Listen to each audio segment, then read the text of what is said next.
Hey friends, I want to if you've been abused in the past as a child maybe, or you are a parent, please watch my video to the end. You see, I've taken and abused children for 40 years or so. I've worked with them. I've heard their stories. I just wanted to share one story with you and give you some history and give you something that might help, whether you're the abused person or whether you're the parent. What I'm going to tell you might help. So back in the early '80s, uh, one of my boys that I was helping was a couple of the boys actually sort of telling me about a priest, and he had inappropriate pictures of little boys tucked away under his bed in a suitcase. Well, I gotta tell you a little something about history before that in the '70s. That you can research it yourself because this is really hard to believe. But in the '70s, uh, public pools and the YMCA required totally nude swimming. They separated the genders, and it was boys one day and girls the next day, or most of the times, although I have heard there were some that were co-ed, which is just disgusting.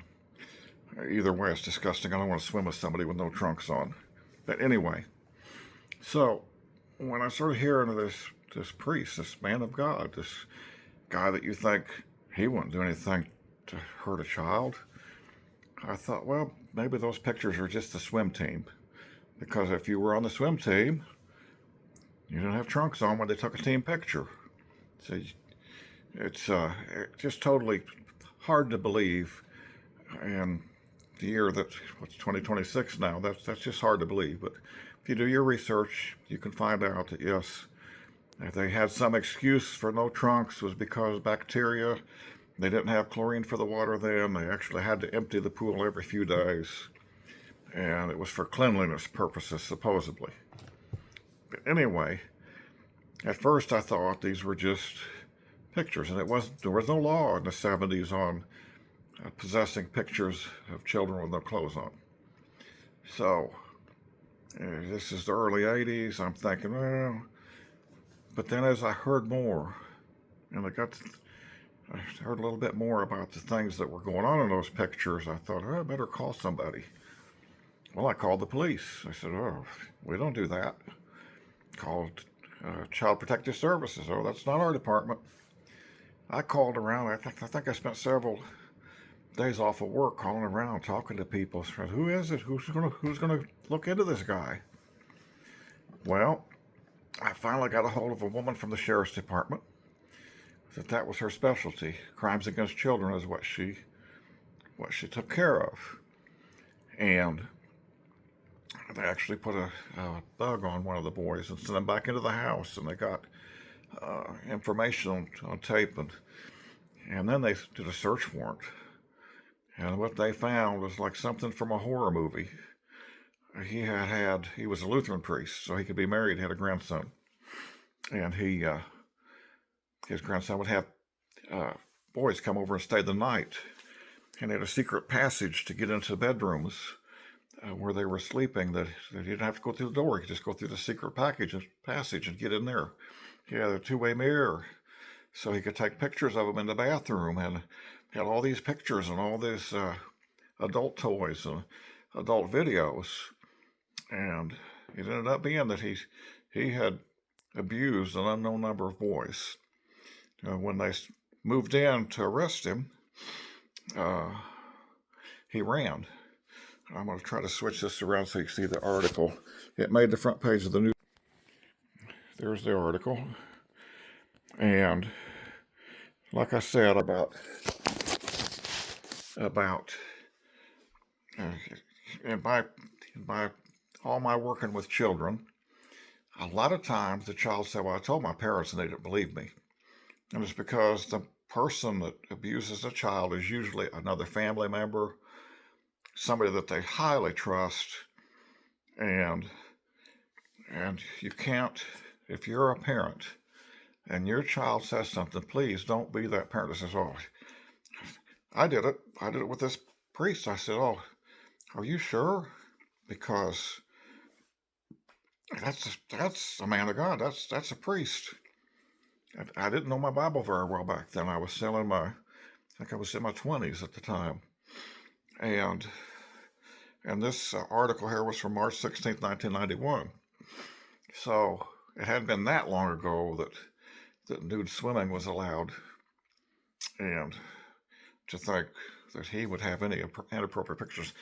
And I've read a bunch of articles since then. I've went to a bunch of classes, and have learned that these people that do this kind of stuff, they don't see it as doing harm to a child. They see it as in fact, the group, I forgot the name of them, the group that's trying to make that legal. They're trying to make it so that it's okay, but they say, oh, the children enjoy it. Baloney. I've seen the effects, and I've watched some of these children grow up to be adults that are addicted to drugs. And the one thing that was asked of me by one of this guy's victims, how can there be a God if this man that says he was from God and was a priest, how can there be a God if God let this happen to me? So I have a Bible verse here that I tell kids, and there's a whole lot of other Bible verses, but this is just one. I want to make this video as short as I can. Matthew, I believe it's 7:15. Beware of false prophets who come to you in sheep's clothing and priest's clothing, but inwardly are ravenous wolves. They're waiting for who they can devour. And the damage that was done and the things that I had to watch happen to these young boys, had them as young as 7. I mean, they were little kids.